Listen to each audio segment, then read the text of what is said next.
ਇਹ ਜਿਹਦੇ ਮਹਾਰਾਜ ਮਾੜੇ ਚੌਂਕੇ 'ਚ ਆਉਂ ਤੁੰਦਾ ਸਭਨੇ ਦਾ ਮਤਾ ਮਤਾ ਮਲਹਾਰ ਕਰਨੀ ਆ। ਅੱਜ ਮਾੜੇ ਚੌਂਕੇ 'ਚ ਪਤਰੋੜੇ ਬਣਾ ਦੇ, ਅਸ਼ਵਗੰਧੇ ਦੇ ਪੱਤੇ ਦੇ ਪਕੌੜੇ। ਇਹ ਅਸ਼ਵਗੰਧੇ ਦਾ ਬੂਟਾ ਹੈ, ਇਹ ਬੜਾ ਗਾ ਗੁਣਕਾਰੀ ਬੂਟਾ ਹੁੰਦਾ ਹੈ। ਤੇ मैं पतरोड़े बनाने वास्ते ਇਹਦੇ पत्ते त्रोड़िए धोई धाइए रखी लेदे ने।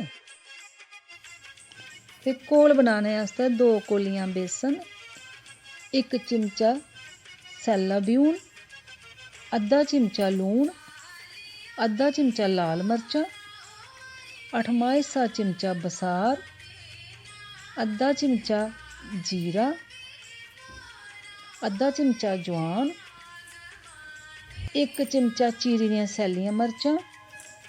ये सब किश रलाई मलाइए ते थोड़ा थोड़ा पानी पांदे जाना ते घोल बनांदे जाना।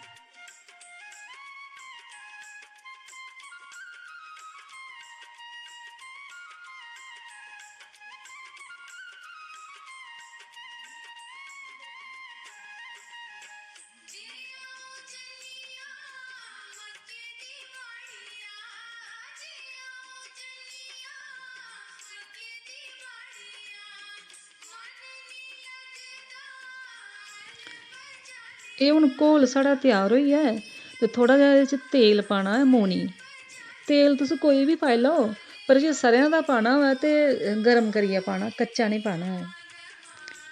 एह् तेल जेह्ड़ा पाया असें बिच मोनी, एह् पाने कन्नै पकौड़े शैल बनदे करारे।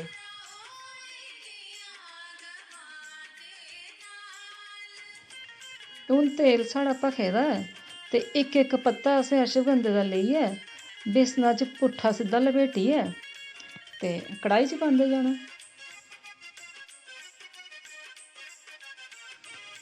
इ'यां गै दूआ पत्ता बी बेसना च लपेटियै ते पाई ओड़ना बिच।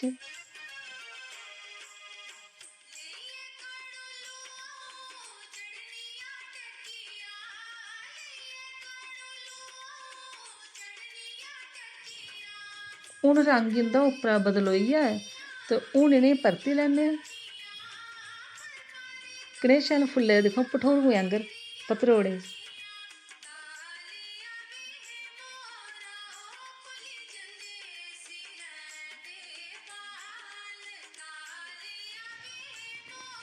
इ'नेंगी मिट्ठे मिट्ठे सेका 2-3 बारी परतियै ते बस बाहर कड्ढी लैना, बने बी गे पकौड़े।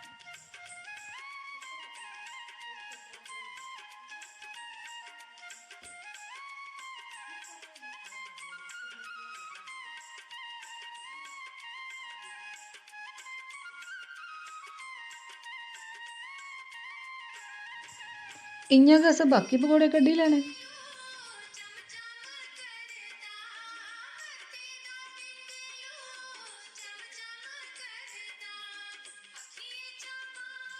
अशवगंधे दे पत्ते दे पतरोड़े बड़े गै करारे ते कन्नै सोआदले होंदे न।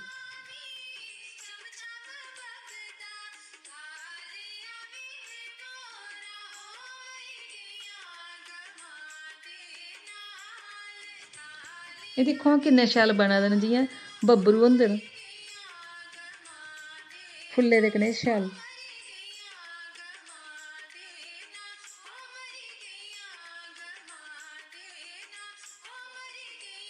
कुसै कुसै पतरोड़े च ना मोहरी होंदी, ओह्दे च तेल अंदर चली जंदा ते इसी चाकू कन्नै जां सलाई कन्नै प्रिक करियै एह्दा तेल कड्ढी लैना। अशवगंधे दा बूह्टा घर लाना चाहिदा। एह् गमले च बी लग्गी जंदा ऐ।